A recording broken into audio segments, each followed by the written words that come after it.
I cried in a hospital bathroom at 2 a.m. on day 3. Not because of the sleep deprivation, because my baby wouldn't latch properly and I was convinced I was already failing her. If you've ever felt that guilt or pressure around feeding your newborn, this video is for you. The breastfeeding versus formula debate is one of the most emotionally charged topics in parenting, and also one of the most misunderstood. I'm going to cut through the noise with what the research actually says and give you permission to make the decision that works for your family, not the one that looks best on paper. The American Academy of Pediatrics recommends exclusive breastfeeding for the first 6 months. The World Health Organization recommends breastfeeding up to 2 years or beyond. These guidelines exist for good reasons. Breast milk contains antibodies that protect newborns from infection. Research links breastfeeding to lower rates of respiratory infections and gastrointestinal illness. For mothers, it's associated with reduced risk of certain cancers. But here's what those guidelines don't make clear. They're recommendations based on population-level data, not a verdict on your worth as a parent. Here's something the parenting books often gloss over. Breastfeeding is hard, really hard. Latch issues, low supply, mastitis, the mental load of being the sole food source 24 hours a day. In the United States, around 83% of mothers start out breastfeeding. By 6 months, that number drops to approximately 56%, with only about 25% still breastfeeding exclusively. Those numbers aren't a reflection of failure, they reflect reality. Work schedules, lack of paid leave, limited lactation support, and physical challenges all play a role. Compare this to Norway, which consistently ranks among the highest breastfeeding rates in the world. Norwegian mothers benefit from up to 49 weeks of paid parental leave, free lactation consultants through the public health system, and a strong cultural norm around breastfeeding in public. The difference isn't biology, it's support structures.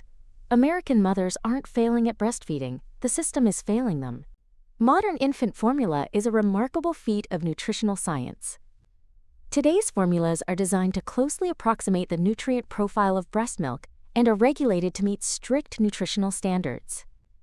Formula-fed babies meet the same developmental milestones. They grow at the same rate. They bond just as deeply with their parents.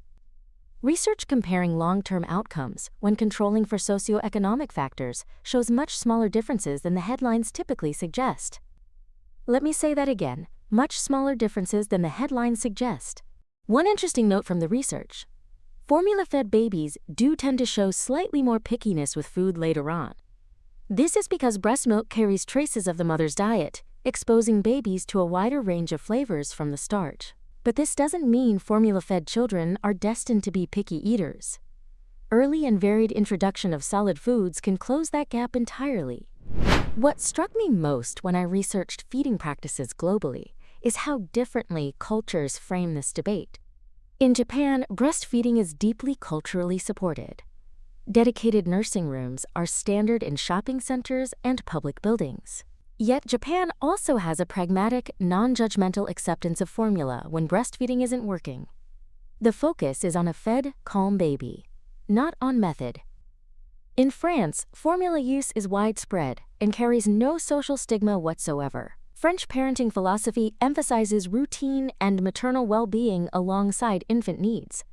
Formula is seen as a completely normal tool.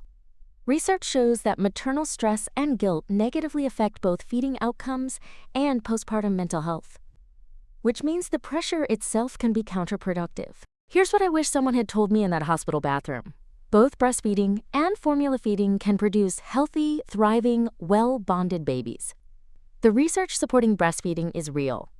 And so is the research showing formula-fed babies develop just as well when fed consistently and lovingly. The breastfeeding versus formula debate often gets framed as a battle with a clear winner. The reality is quieter than that. Most parents make the best decision they can with the information, support, and physical circumstances they have. And most babies, whether breastfed, formula-fed, or both, grow up wonderfully. Some things worth knowing as you decide. Combination feeding. Breast milk plus formula is a valid option many families don't consider. It can reduce pressure while still providing some breast milk benefits. If breastfeeding is your goal, a certified lactation consultant can make a significant difference in the first weeks. Many insurance plans cover this. If you switch to formula or use it from the start, you are not harming your baby. And here's something research consistently confirms. Skin-to-skin contact, eye contact during feeding, and responsiveness to hunger cues matter just as much as what's in the bottle or breast. Give yourself permission to make the choice that works for your family, not the one that looks best on paper. Your baby needs you nourished, rested as much as possible, and present far more than they need a perfect feeding strategy. You are not failing, you are figuring it out. And that is exactly what good parents do. Subscribe for more honest, research-backed guidance for first-time parents every week. And if this gave you even a moment of peace in what can feel like a relentless debate, share it with a new mom who needs to hear it. For everything you need to know about feeding your baby from birth to 3 years.